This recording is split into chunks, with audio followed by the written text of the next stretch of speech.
Hello, and thanks for taking an interest in this talk. Today, I wanted to share some experiences and considerations about how UX research can inform UX design to help drive successful strategies and for product design teams. I hope you find it helpful, so let's get started. My name is Osama Shawa. I'm a lead UX designer at Chai1. I've been designing user experience solutions for enterprises and industrial companies here for the last 10 years. Our design team owns and drives various creative outputs from information architecture to wireframing to prototyping to visual designs and design systems and usage guidelines. We work hand in hand with our research team, and I hope to show how that has benefited our work and benefited our clients. So it's important to recognize that user experience is more than just the thing people interact with. It encompasses all 5 senses and can oftentimes affect our emotions.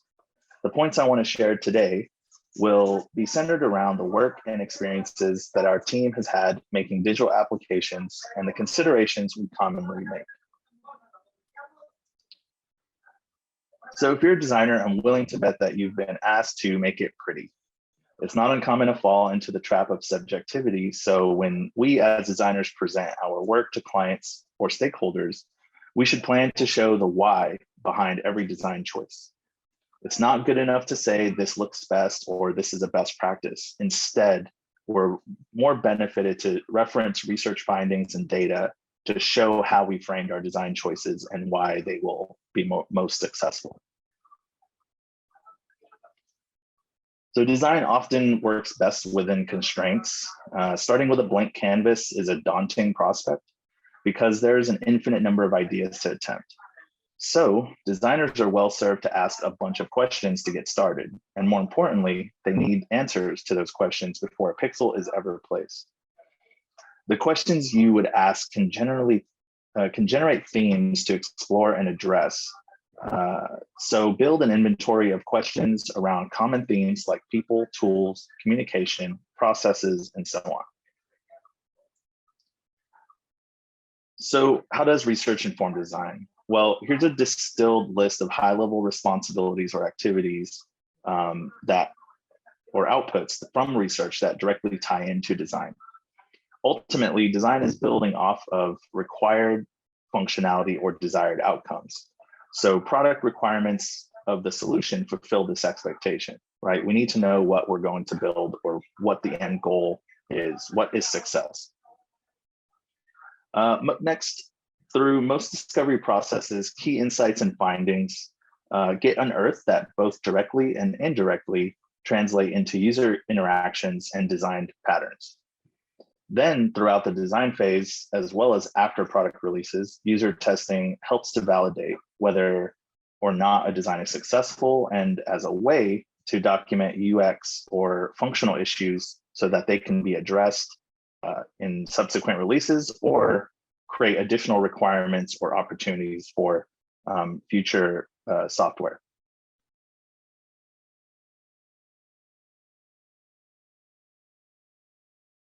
So, to fulfill the research responsibilities just mentioned, some typical research activities we carry out include conducting interviews with users or stakeholders, doing in situ field observations to observe people's work environments and their behavior, facilitating workshops with a variety of personas and/or stakeholders, and iterative ideation and prototyping to elicit fuller requirements or process insights and improvements. While UX researchers typically drive a lot of these activities in many UX organizations, we find that it works well to include designers throughout this process. It helps to view the data and observations through a design lens that get a sense of how these insights may translate into relevant user experiences or specific experience touch points. So the scenarios and the design choices that we'll see shortly are examples of choices influenced or informed by the output of these activities. So unsurprisingly, we start with people first. What can we find out about people that will be using our designs or the tool that we're building for them? How do the needs of each user group differ or overlap? What are the different user groups that are participating or utilizing this tool or this experience? So thinking about what opportunities we can find to design for each user's specific perspective or a business for their business or their work would be a good approach to take. So one way we can do this is by utilizing personas and understanding the roles involved. Personas can provide a lot of information and demographic themes to consider. For instance, experience level is something we look closely at in the enterprise and industrial work we do. It isn't uncommon for our typical user base to consist of employees with varying experience levels. Some ways this has informed our design strategy in UI is to present reference materials such as manuals or procedural documentation in context to the work being performed by, say, a junior level technician, right? They don't have as much extensive training, so they may need to refer to manuals more often. So we can supplement that experience and surface that information as they're working through it, as they would be more likely, and in most cases, observed to reference the documentation so they can complete their tasks. But we don't want to forget about the experienced persona or a pro user or the quick learner. So an intuitive interface can help users become proficient in its use. There may be opportunities to design shortcuts for faster interactions or minimize the amount of information presented to reduce cognitive load and improve focus and speed. So I want to get into workflows a little bit. By knowing each user type's workflow, we can prioritize or emphasize and de-emphasize the content in the application, or simply only show what each user needs to see. For example, executives may only need business level data and analytics for business tasks outside of the application. And managers that need to organize teams, plan tasks, and schedules, assess performance, all likely in more content dense views and interfaces may need more interaction and more dense views to look at. Now, then you have the field operator or the technician. They may have a job specific focus that requires a linear approach to their task. So you want to reduce the cognitive load outside of accomplishing that task. Knowing this type of information lets designers make scalable or modular systems that can accommodate the range of data density and varied functionality across those different user workflows or user types, and still provide a cohesive experience across each of those groups. So while each user type that we looked at or just discussed may have their own independent workflows, it is not uncommon for them to interact with each other, have shared or overlapping processes. Managers may frequently exchange on the work of their technicians for things like approvals, statuses of submissions and work, reviewing and editing. So we commonly see business processes involving users communicating via email to exchange information on the shared deliverable. This gets to become a mess. People don't know, they're searching through tons of emails and they're not always including the people involved in this process. So you can expect that it adds time to the overall workflow. It can introduce confusion and create bottlenecks. So in this example I'm showing here, we were tasked to modernize and improve a workflow for a call center and their agents, handling things like customer retention. This meant we were dealing with people that had issues with their account, service, or they wanted to end their business with the company. A common problem or frustration or discomfort that was identified for call centers applications workforce was not having anything, was dealing with the problems of the system. So the system would be really slow. It would take a lot of time to pull up customer records and to find the information because it was poorly organized. And so that would create moments of awkward silence. It would create frustration with the people waiting to settle their dispute. And we noticed a small opportunity there to build a connection and take the edge off. So not all insights lead to tangible UI that will address a problem. But in this case, just being able to pull in information about the customer's location and things about the weather, landmark images of where they're living, gave an opportunity for the call center agent to make some small talk with the customer while the system was retrieving their information. This surprisingly played really well in our user tests and improved the success for those call center agents. So another thing is we got to get into their world. So in this next set of examples, we'll look at some of the environmental factors and observations and insights that led to specific design choices and approaches. Language and culture can be interesting within a specific group. Learning about our user groups can reveal nuanced findings and insights. So this watch example shown here contains a set of uniquely designed symbols specific to this organization's process. So our user group was military based. They all came from the military. They worked in security for the company that we designed an application suite for. And they had a current process of checking in the vehicles that were entering in a facility. And they had a very specific security procedure to follow. We helped them transform or digitalize their process from paper and clipboard and PDFs to a fully interactive mobile and wearable and tablet-based solution. What we learned in observing them and understanding just their language and specific behavior to their process was they would often make gestures like circling the security step that they were conducting. Once it was completed, slashing through the circle. So we understood this to be a familiar gesture, a familiar interaction, and a familiar sort of language in their process. Or culture in their process. So we decided to bring that into the digital scape and have them carry out the same gesture to complete a task so that you wouldn't lose that sense of security and knowing that you've accomplished a task and everyone is double checking that, understanding where they are in the process. So we included that.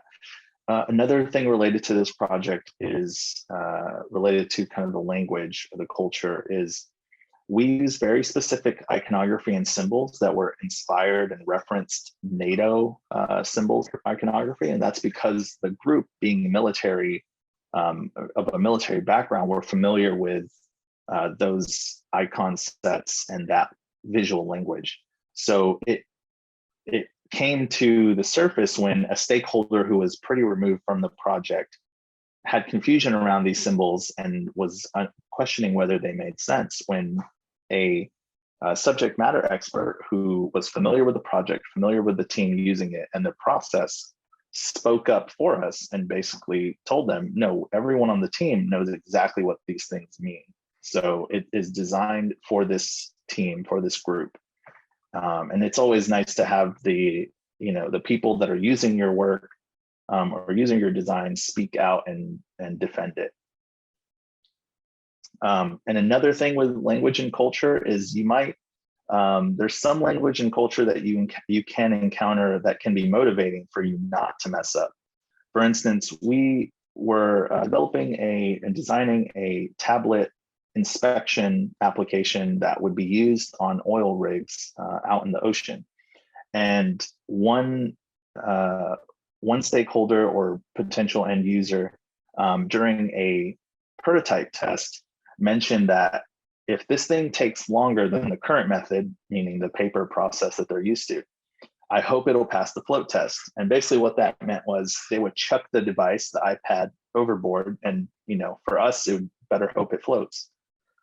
So we knew at that point there was no option to fail, and we needed to really focus on the success and the effectiveness of the solution.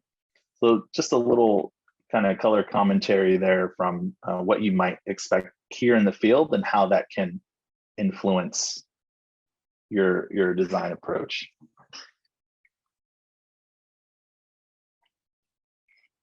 Okay, so part of the approach of improving user experience often includes motivating behavior and adjusting behavior. We may practice or advocate for user-centered design, but that isn't at the expense of fulfilling or supporting business goals and initiatives.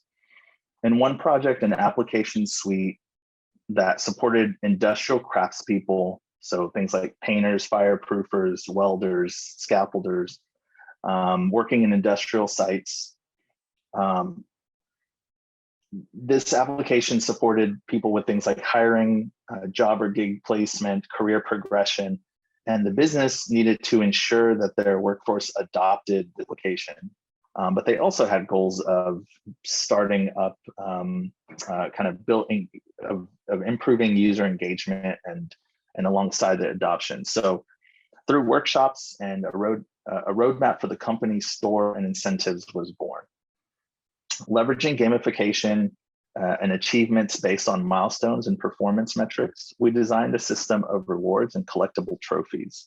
We referenced things like the Nike application, sports application, which gave you trophies and showed you progression and just other things people, we observed people having interest in this group, and also things that could be more motivating for them participating and adopting aspects of this application.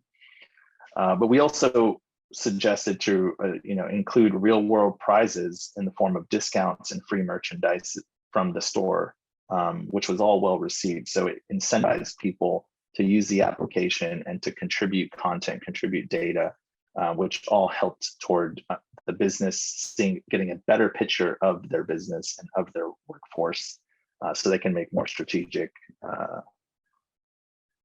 recommendations. So continuing with the business theme, in one case, we encountered a scenario where the business purchased 1,000 new iPads and wanted a solution to take advantage of them.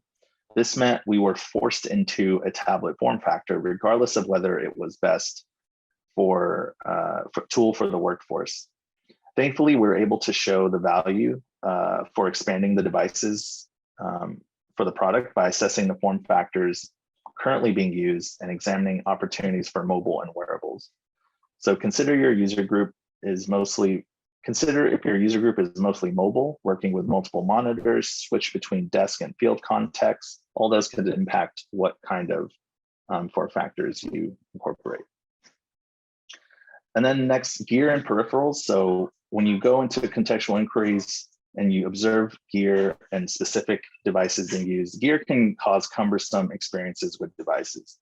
We encounter a variety of safety gear and scenarios: helmets, goggles, ear protection, safety harnesses.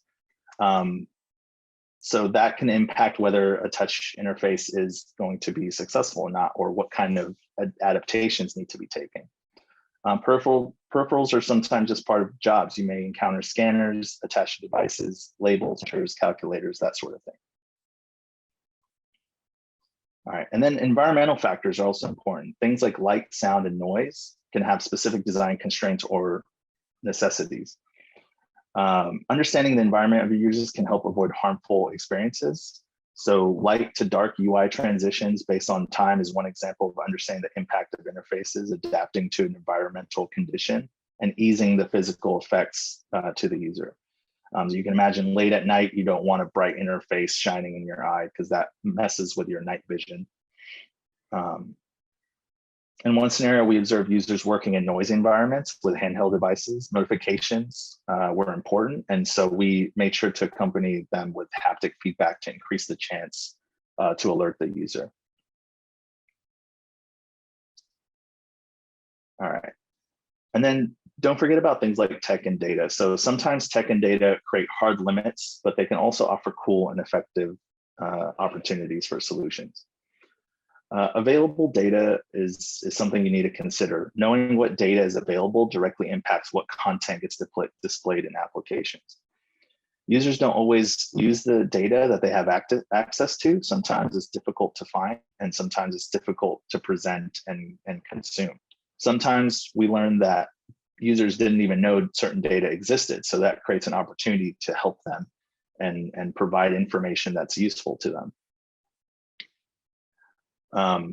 Contextual data can be used to create suggestions for the user. So an example, Waze has a consensus slowdown and start bringing up some menu prompts for, if you want to add that there's an accident or are you in traffic, you can verify. This helps improve the experience for the company to better provide accurate information, but also it's reinforces that it's understanding your current situation and provides you some optional routes. All right, so it's not uncommon that we'll encounter performance issues and have to work around that. Knowing the reliability and freshness of information is often critical to users. Visual cues can be useful to keep the user properly informed, right? Showing whether connections lost, showing timestamp of when data has been refreshed. But consider how the UI needs to change if the application is offline or there's missing data. Things like loading a skeleton UI when dealing with slower servers or performance issues can be one way to mitigate the sense of waiting and the pain point around that. And then to round out the tech discussion, so considering emerging technology, look for opportunities, but don't force it, right? Things like voice assistants and smart commands can be tailored to your application's functionality. I think about common phrases or language specific to your users and their work to promote familiarity when digitizing workflow. Things like AI and machine learning is another emerging tech that could be used to automate and enhance UX and workflows. It's best to test these out, but take the opportunity and see if there's a way to improve an experience. All right, so last I wanted to talk about just some of the ways research informs and affects design when design has been completed. So things are, we'll take a look at how research informs design after the screenings and solutions have been created. In the wireframes and prototypes stage, research can provide heuristic evaluation of the designs. They can help to ideate on UI patterns and intended actions and requirements. Use prototypes for user testing and provide corrective notes for further iterations. Things like content verifications, gesture interaction assessment, and hierarchy of content and tasks. And then finally, on the visual design side of things, it's one of the more subjective moments of user interface design, but visuals should be reinforcing the interaction and the functionality. Knowing about how our user groups may identify specific vision impairments or conditions to account for when you get into this phase and earlier design phases. Research can also help to validate the visual language, things like iconography, color schemes, imagery, and those sorts of things with user groups.